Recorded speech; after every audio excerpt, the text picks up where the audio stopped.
मीरा देवी यादव जी चाहे जितने भी भाजपा के नगर सेवक थे, उनको जनता की प्रतिसाद को देखते हुए इनके पैरों के नीचे की जो बालू है वो खसकने लगी है। आप सभी लोग पत्रकार बंधु हैं, आप लोग भी इसी प्रभाग के आजू बाजू में सब रहते हैं। आपको पता होगा कि यदि ये काम किए होते तो महापालिका में मीरा देवी जी लेटर डाल करके जाके पता कर लेवे, उनके और जो चंगू मंगू नगर सेवक थे वो लोग जाके पता कर लेवे कि कौन कौन सा काम इस प्रभाग में हुआ है।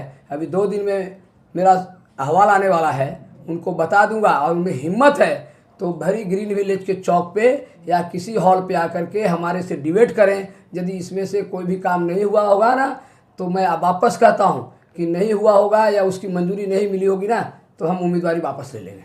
कौन से काम जो है जो सरनाईक साहब ने किए हैं? सरनाईक साहब ने, आपको बता दूं कि इस वार्ड में जैसे कि नाट्यगृह उन्होंने बनाया, उसके बाद मराठा भवन का काम चालू है, बारकरी भवन बन करके उसको तैयार होकर के लोगों को इसमें दे दिया गया।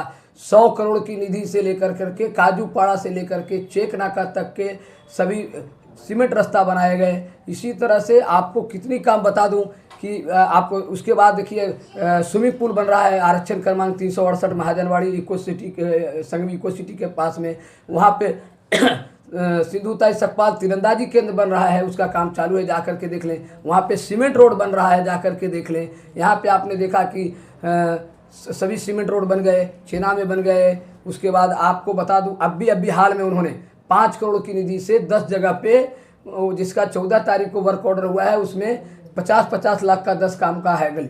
गली से लेकर के शौचालय से लेकर गटर से लेकर के पानी की पाइपलाइन, ये हमारे मंत्री महोदय जी को करना पड़ रहा है। और पूरे वार्ड में मैं बता रहा हूँ कि 300 करोड़ का तो ये निधि, बाकी अंतर्गत पाइपलाइन है, बोरिंग है।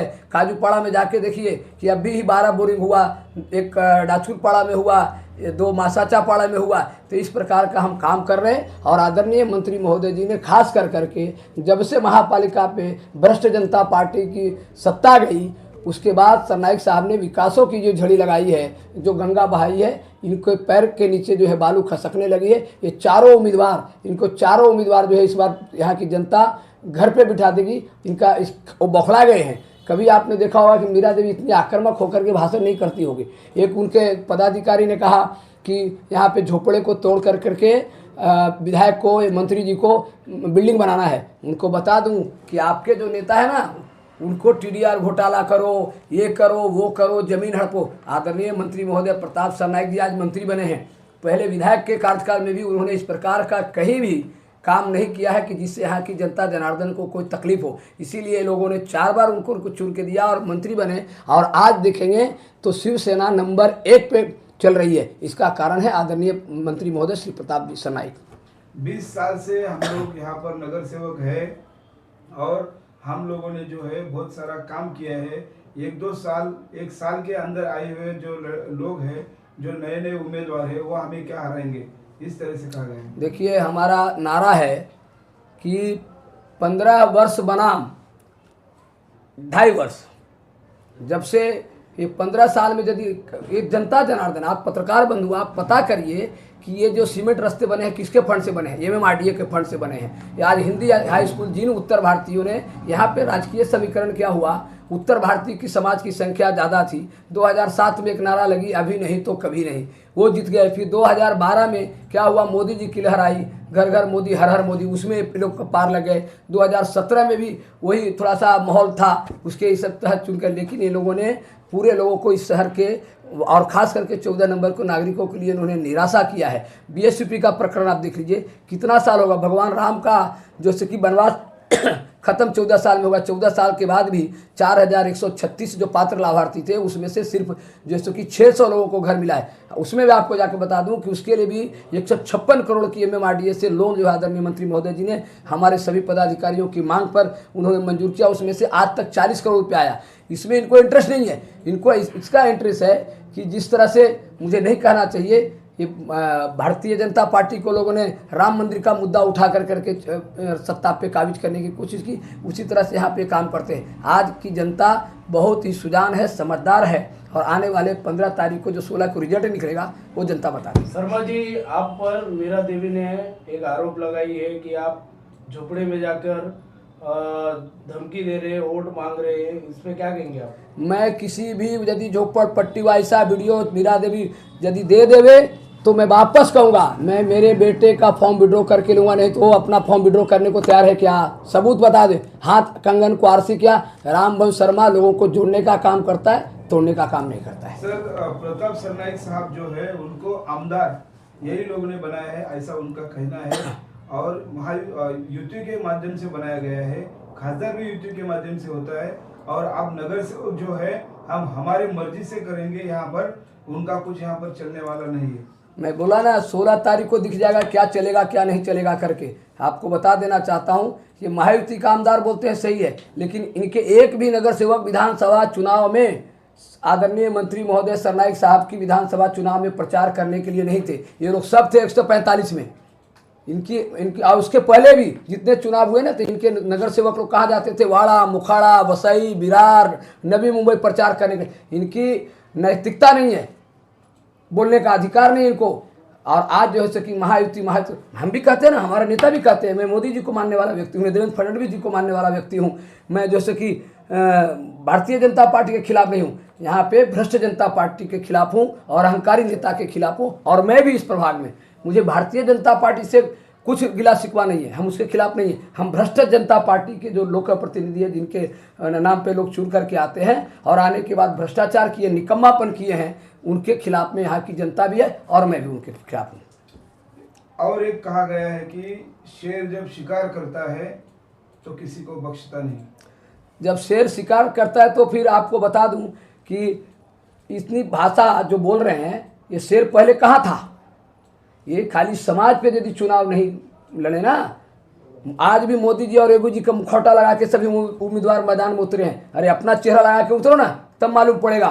कैसा है कि एक हवा रहती है, एक लहर रहती है, उस लहर में सभी लोग को पार लग जाते हैं। जैसे एक समय में था, कांग्रेस की लहर थी, कुछ भी चुन के आते थे तो किसी को खड़ा कर दो चुन के आते थे। बीच में राष्ट्रवादी की लहर चली, आपने देखा होगा 2002 में, जैसे कि सबके सब हाईवे पट्टा में घड़ियाली के चिन्ह पे लोग चुन करके आते राष्ट्रवादी के। आज लहर है, लेकिन धीरे धीरे जनता बहुत समझदार हो चुकी है और इसका जवाब वापस बोल रहा हूँ 16 तारीख को दिख जाएगी। शर्मा जी, अनिल टाटे ने एक आरोप लगाया है शिवसेना पार्टी पर कि आप पब्लिक जमा करते हैं पैसे के दम पर, और इस जो प्रभाग क्रमांक 14 है, इसमें जो भी हुआ है वो हमने विकास किया है, वो और विकास किया, उस पर आप नाम अपना ले रहे हो, उस पर क्या कहेंगे? मुझे अनिल टाटे जी ने किया है ना, भी तो उनका लेटर मंगा लो ना, पहले का रिसीव किया होगा और उसकी मंजूरी का लेटर मंगा लो। और राम शर्मा से बात करें कि कौन कौन सा लेटर के माध्यम से क्या हुआ है, उससे क्या मंजूरी मिली है, मंत्री महोदय जी ने क्या आदेश दिया है, मंत्री महोदय जी ने क्या पत्र। हमारा सभी शिवसेना के सभी शाखा प्रमुख, पूरे एक्टिव विभाग प्रमुख, उपसर, सभी लोगों ने पत्र व्यवहार किया है और आदरणीय मंत्री महोदय जी ने उसके ऊपर पत्र व्यवहार किया है, अधिकारियों को आदेश दिया है। और देने के बावजूद आज देख रहे हो कि इस एरिया में विकास की गंगा बह रही है। और इसीलिए यहाँ की जनता जो है, आपको मालूम होगा विधानसभा में 6,500 से लीड दी। ये बात करते हैं ना, तो लोकसभा में चारों नगर सेवक थे, शिवसेना हम लोग साथ में थी, तो लोकसभा के टाइम पे 850 की लीड थी। कहाँ गए थे भाजपा के नगर सेवक? इनसे लोग उब चुकी हैं और उबने के कारण इस तरह से बड़ अनिल टाटे जी का भी जो भाषा था ना, इतनी कभी जिंदगी में नहीं बोला होगा, इस तरह से वक्तव्य करते हैं। कहाँ राजा भोज, कहाँ गंगू तेली, कहाँ हमारे मंत्री महोदय बेदाग, रुआबदार, समझदार, जानकार, लोगों के हितकार, ऐसे शानदार हमारे मंत्री महोदय जी के अरे ऊपर टीका कर तो शर्म आनी चाहिए आपको। पहले अपने नेता को जाकर के झाँक के देखो, पूरे भाईंदर के लोग त्राही त्राही माम मचा हुआ है, जिधर देखो उधर लूट, जिधर देखो। और आज भी बता देता हूँ आपके चैनल के माध्यम से, अनिल तक यदि हमारे मंत्री महोदय जी के बारे में इस बारे में टीका किया ना, तो बदन के कपड़े भी नहीं रहेंगे, चड्डी उतार दूंगा मैं किसी से डरता नहीं, मैं किसी का खाता नहीं। ये क्या बात करेंगे भ्रष्टाचार जनता पार्टी के लोग? ये भारतीय जनता पार्टी रह गई क्या? भारतीय जनता पार्टी का काम है लोगों को शौचालय देना, लोगों को पानी देना, लोगों को बिजली देना। इनके लोग तो विरोध करते हैं। आप 4 एकड़ 7 एकड़ में चले जाइए, कितने साल लोग रास्ता बनाए होते तो बनता नहीं क्या? ग्रीन विलेज का दीवार हमने बनाया, ग्रीन विलेज का डामर रास्ता हमने मंत्री महोदय जी के माध्यम से किया, वो पतरा का शेड हमारे शाखा प्रमुख ने वहाँ पे किया। आप जनता नगर के माणीपाड़ा का रास्ता जो है दलित बस्ती से किया, मसाचा पाड़ा का रास्ता दलित बस्ती से किया। आप दुर्बल घटक से जाकर देखो, डाचकुर पाड़ा में मराठी स्कूल के बाजू में स्कूल का काम चालू है। मीरा देवी जी और ये भारतीय जनता पार्टी के बोलने वाले भ्रष्ट जनता पार्टी के लोग, हिंदी हाई स्कूल 2009-10 में मैंने महापालिका को 7-12 कर दी, क्यों नहीं बना पाई? इसलिए हिंदी भाषी लोग भी इस बार इनको जवाब देने के लिए तैयार है। सर सरनाइक साहब और जो है आपके जो उम्मीदवार है इनके बारे में जो मिसगाइड करने के वीडियो वारंवार वायरल होते जा रहे हैं, तो इसके बारे में जनता को क्या अपील करना चाहते हैं? जनता को अपील करेंगे, कुछ जो है वीडियो वायरल करके कुछ लोग जो है उन्होंने सुपारी ली है, लेकिन राममोहन शर्मा सुपारी से डरता नहीं। 30 साल की राजकारण और समाज सेवा में ऐसे कितने आंधी आए और कितने तूफान गए, सारे का सारा मुकाबला हमने भगवान की कृपा से, माता रानी की कृपा से और जनता जनार्दन के आशीर्वाद से हमने इन पे सभी मैं ऐसे चीज़ को ध्यान नहीं देता है। ये सुपारीबाज लोग हैं ना, समय आने पे इनकी सुपारीबाजी बंद हो जाएगी। कब तक सुपारी देंगे? चुनाव तक ही सुपारी देंगे ना, उसके बाद तो दिन हमारा है।